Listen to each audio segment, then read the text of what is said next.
Shannon. It's going to ease a huge financial burden for us and make it possible to further our educations without incurring more debt. And we just hope that anyone watching this finds this truly inspiring. Hi, David. And the team at the hospital's Mother Baby Unit. Collectively, we have over $300,000 in student loan debt. It means so much to feel seen and supported in a profession where we give so much of ourselves every day. Thank you so much. Back to you, David. Back to you. We love our nurses. I'll see you tomorrow. Good night. David Muir, the most trusted anchor in America, the most watched anchor in America. Thank you for making World News Tonight with David Muir the #1 newscast in America.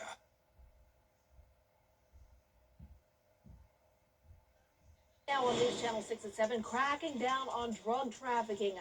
What steps are Georgia lawmakers taking to combat the fentanyl crisis? And preparing for Masters Week, what city engineers are doing to help patrons travel to the tournament, as your news at 7 starts now. Live from Television Park, this is WJBF News Channel 6 at 7.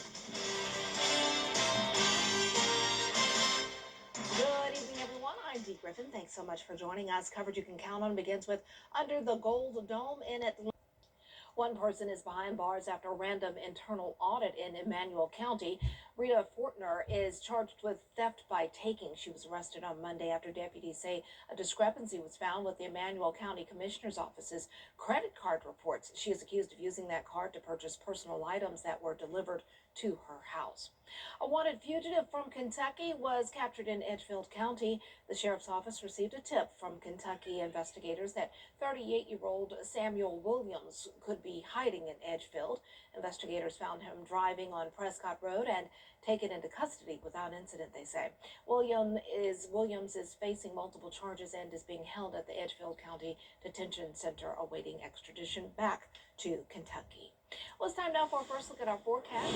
Meteorologist Jenna Petranci joins us now. It was a cold night last night and cold morning, so wonder what tonight's going to bring. Yeah, another cold morning, essentially, Dee. It's going to be a couple degrees warmer than it was over the past 2 nights. You can see we started out our day today at only 30 degrees. Yesterday, we were at 31.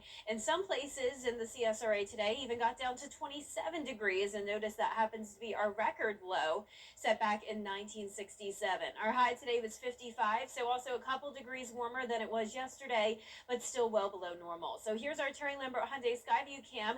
We had beautiful sunshine this afternoon, but now some high-level clouds are starting to move in with temperatures in the low to middle 50s. 53 in Augusta, 51 in Aiken, 51 in Crawfordville, 50 in Edgefield, 55 in Waynesboro. Now check out satellite and radar. It looks like it's about to rain, but we also have some very dry air for this rain to overcome. So I think a lot of this will evaporate before reaching the ground, but it's possible that you may see some very, very light rain showers. But look at that dew point, only 19 in Augusta. A lot of rain isn't going to make it down to the surface. So winds are also very light, only up to 5 miles per hour. And for the rest of our evening, temperatures will be in the low 40s. We'll have some cloud cover for now, but clearing out overnight with a frost advisory as we drop to 33 degrees. But a warm up is on the way just in time for spring. I'll have all the details coming up. Back to you.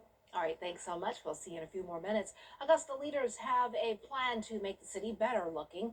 On a 9-1 vote, city leaders approved creating what they call the Grounds Management Department, where all landscaping will be consolidated under this new entity. But one commissioner says creating something new doesn't guarantee solving the issue of overgrown grass. This will be about the third iteration that we've changed what we call a reorg. And each one of them failed. I'm saying now let's do this to try to get a long haul out of it. And let's do it right. And let's not hurt another department in the process of doing it.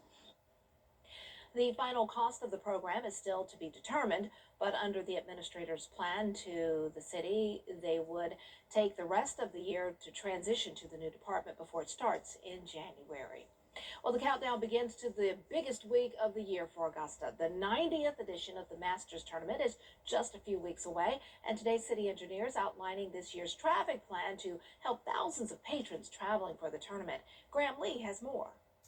Just like in years past, engineers will be installing a temporary traffic signal at the intersection of Washington Road and River Ridge Drive to accommodate both patrons and drivers. There will be times in the morning and in the evenings where, there's going to be slowdowns. regardless. I mean, it just is what it is. But as we get that and we get the people to their cars or out of their cars and to the course, everything will start fixing. But it'll start to even out and we'll get better flow. But it is an issue. But one of the big changes for 2026 is the Southgate will be open for the Augusta National Women's Amateur on Saturday, April 4th. In the past, it's only been the North Gate. Another change is from 10 p.m. to 6 a.m., all patron lots will be closed. Deputies will be on site to make sure no vehicles are stopping and standing near the gates before they open. The days of I'll pull in here at 5 o'clock in the morning and they'll want to get me off the street, those days are over. We're going to open no earlier than 6 is the plan. Speaking of the mornings, as normal, engineers will close the northbound ramp going onto Washington Road at 7 a.m. throughout Masters Week. I-20 drivers will also use Alexander Drive to park, but engineers will reroute patrons downtown if Alexander Drive becomes an issue. We may close it for 15 minutes, 20 minutes, clear out Alexander, send everybody downtown and back around up Washington Road. It's a little bit more circuitous, but time-wise, it's actually not that much different. To get home, engineers will not allow left turns onto Washington Road from Berkman's and vice versa. They want drivers to take Alexander Drive to head back to Riverwatch Parkway or the interstate to avoid more traffic congestion. If they're going straight, I get 3 to 1 for the signal. Plus, I don't have to worry about the traffic going to Publix and stopping for other exiting traffic, and then that backs up, and then it just starts to become difficult to keep it flowing once it starts stopping like that. Engineers also talked about Augusta National Golf Club's navigation app that provides real-time traffic updates. Now, if you're going to the Masters this year and want to use this resource to get there, just go to our website, WJBF.com. We have all of the information you need. Well, this afternoon, Bill Beasley and Bridge Builder Communities hosted a lunch at the Tiny Homes community. It was so their realtors could tour the homes, see the progress of the community, and learn more about the impact the project will have for years to come. The Tiny Homes community will house kids who have aged out of the foster care system and face homelessness as a result. The fact that you can help these aging out foster kids that have nowhere to go, they might have a sofa to sleep on in a neighbor's house. So this project's been a big deal from day one to be able to be a part of something that might actually help change some kids' lives. So it's very gratifying to see this come to fruition. And Bridge Builder Communities is still under construction, and the founders hope to be operational by the end of this summer. Well, McDuffie County is moving forward with the proposed data center. Commissioners voting 3-1 to approve zoning for Project Azalea.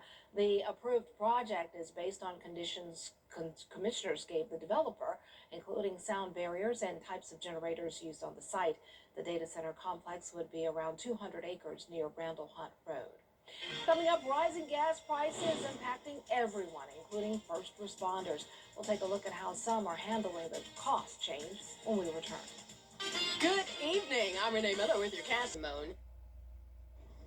Meanwhile, for people in each state, lawmakers are considering a bill to suspend the state gas tax for 60 days. Lawmakers say it will provide timely relief for Georgians as fuel costs continue to impact household budgets.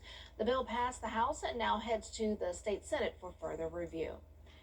A gunman killed an employee hospitalized after a shooting at a Georgia VA clinic. Law enforcement reports at 1:30 Tuesday afternoon, officers were called to a Department of Veterans Affairs clinic in Jasper for shooting.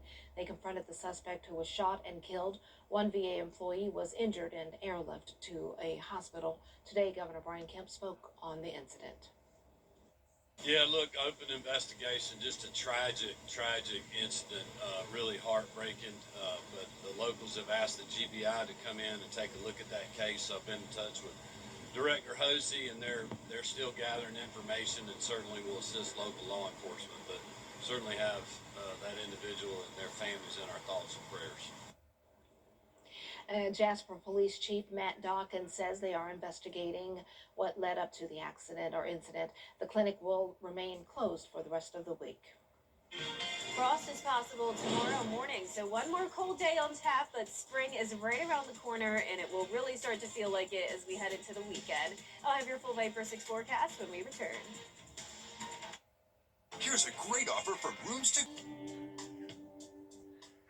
Right now, during the Rooms to Go anniversary sale, go for modern style and save. This two-piece mid-century inspired chaise sofa is just $9.99 in your choice of 6 amazing colors. Great style, great value. On sale at Rooms to Go. Now, your most accurate forecast with WJBF Live 5/6. Welcome back. I want to start out with a very special shout out to Thompson McDuffie Middle School. I visited this amazing group of 6th grade students yesterday, and I was so excited to teach them more about the weather, and they all did a fantastic job at the end coming up and presenting the forecast. So thank you so much again to this amazing school for having me, and I hope to come back again next year. Now here's a look at our Live 5/6 radar as we are tracking a batch of very light shower activity in our northwestern counties. That happens to include McDuffie, speaking of, but a lot of this rain is not making it to the ground. We have some very dry air at the surface, so this is really just a virga. That is rain that's evaporating before it reaches the ground, but it's making for a pretty cool view here on our Terry Lambert Hyundai Skyview Cam at Television Park. So you can see the clouds are pushing in with this batch of light shower activity, so you may run into some drizzle here and there, but definitely not a significant rain event by any means. We're sitting at 53 degrees. Dew points are in the teens, so very dry, and you can tell that it's very cloudy in our northwestern counties. Overcast sky icons being picked up on there, but sunshine still over in our South Carolina counties. High pressure is in control, so most of the southeast is dry, and we do have something interesting happening tomorrow morning. The SpaceX Falcon 9 launch, once again, launch time at 6:35 a.m. A couple weeks ago, some of you saw some really cool formations in the sky from the rocket.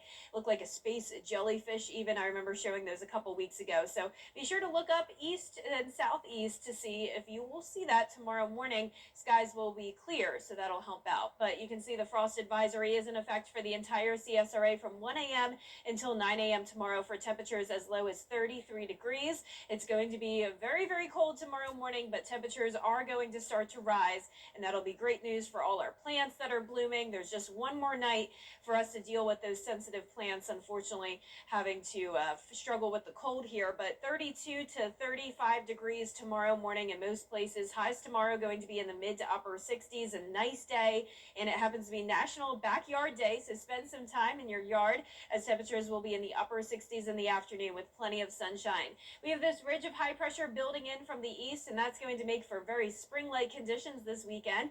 84 degrees on Saturday, 87 on Sunday, so very fitting as we start the spring season. 87 on Sunday, but getting down to 67 next Tuesday. So we will have a brief drop in temperatures, but overall finishing the month of March on a warmer note. Lows will still be a bit chilly next week, upper 40s, and then we'll be tracking some possible rain showers from around Tuesday to or Monday through Wednesday of next week, but no significant rain chances anytime soon, Dee. Okay, well, that sounds good. Yeah. Thanks so much. Well, coming up, TSA officers in Savannah missing their first full paycheck. How the community is stepping up to help. We'll have the details when we come back.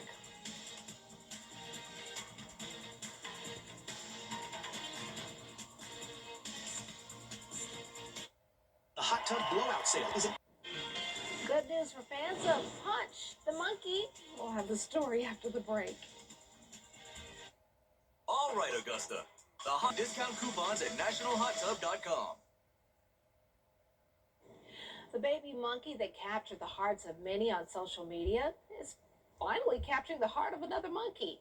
Punch the Monkey, known for walking around with his plush monkey after his mom abandoned him, is finally interacting with other monkeys, riding on the back of a monkey, and it was caught giving affection to one female monkey. Oh, okay, they're playing. Her name is Momo. People on social media are happy for the little guy. Some saying she better not break his heart. Others asking, how can this baby monkey get any more adorable? He is cute. Wow, that's a cutie. Instead of puppy love, monkey love, I guess. That works. Yeah, that works. Aw. Well, our forecast is looking good for all the spring lovers out there. Punch like will love it. myself. Yeah, great walk-in weather, Dee. Yes. I know you're loving this. Loving It's it. great to be active outside during this time of the year as temperatures are feeling much more comfortable. At least they will be soon. Still another cold morning tomorrow, 33 with the frost in the morning, then up to 75 on the first day of spring Friday. We'll be in the 80s this weekend, and then a mix of 70s and 60s next week with slight rain chances from Monday through Wednesday. Can't wait to get up and get my walks walks in. Love Yeah, it. me Thank you. too. I've been trying to sleep in lately because it's just been It's so been nice. miserably cold out there, Yeah. but I'm going to start waking up earlier once it warms Get up. some exercise. Yeah. Want to say quickly, congratulations to my first cousin, Frank Williams, FD, on retiring from the Richmond County, Augusta Fire Department. So 30 years of service. Wow. Thank you so Thank much. you. Yes. Love my Congrats. cousins. I mean, 30 years, amazing, of saving lives. Have a good night, everybody.